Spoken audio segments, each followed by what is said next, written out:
Hello YouTube. I need you to pretend along with me that I didn't just record this exact video and run out of storage space halfway through. So I have to start over again. Just pretend this thing looks a lot dirtier. This is a drum brake from a motorcycle, from a moped specifically.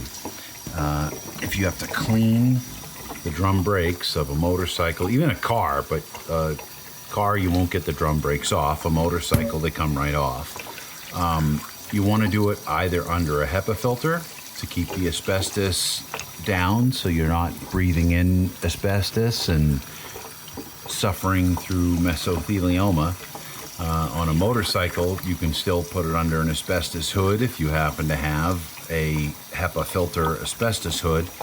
Most of us don't have that, but what a lot of us do have is a kitchen sink. If you wet asbestos dust,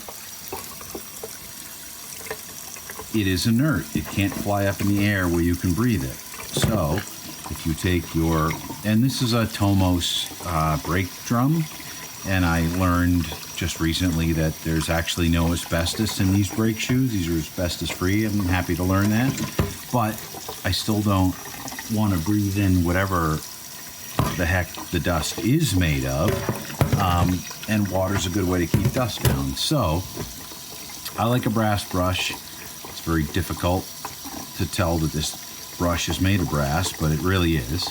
And I like water, so I'm running water over this brake drum backing plate and these brake shoes. The first time I attempted to record this video, there was a lot more dust within here. So it's nice to get the dust out of those little crevices.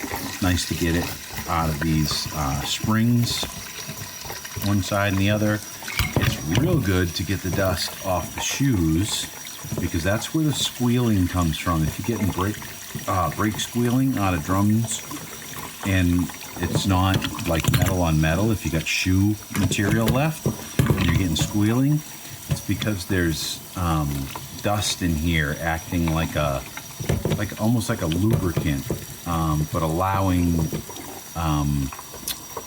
vibrations and harmonic vibrations to happen within the system. So it's real good to get those clean. Next is this kind of groove. You'll see there's this groove. It runs all the way around this backing plate. And it's kind of like a, sorry, it's hard to show you and keep it out of the water with just the two hands that I own. And the drain plug, sorry. So this groove here it keeps water from getting in. The other half of the rim, or if this were a car, it would be the drum, sits in that groove and just creates like a little baffle to keep water out of the inside of the drum and sort of to keep the dust in the drum, but really for functionality's sake, the less dust in here, the better it works. So it's really not there to keep the dust in. It's there to keep the water out, because water makes things gummy and sticky. You get brake chatter. You get kind of a while you're trying to stop. So it's best to keep water out of the dust.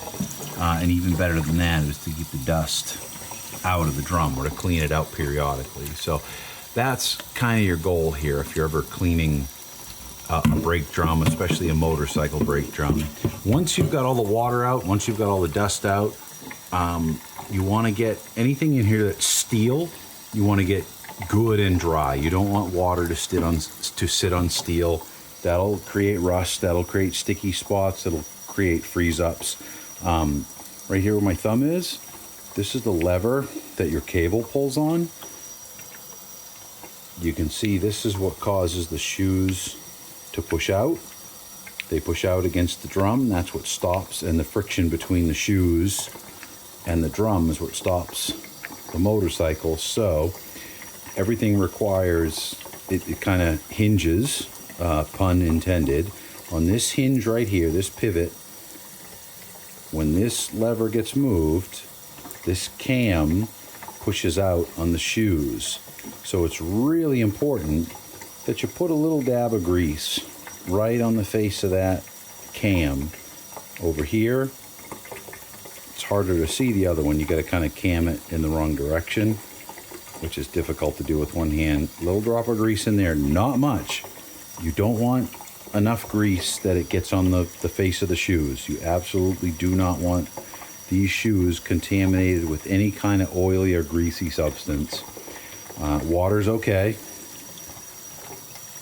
As you can see, these run into water in the real world all the time. No matter what you do to avoid it, they're still going to get wet, but they still operate just fine when wet once they create enough heat to boil off whatever water's touching them. But they can't boil off oil or grease, so you got to keep them grease free. But this piece right here, this cam, does need a dab of grease on each side. Like, wipe the grease on, like touch it on and wipe it off. And also down here at the pivot, if you're changing them, I wouldn't do this to clean them. I'm not doing it. If you change them, put a little dab of grease on that and then wipe it off. If you're not changing them, ignore it. That can wait till next time. But this actually does need a dab of grease.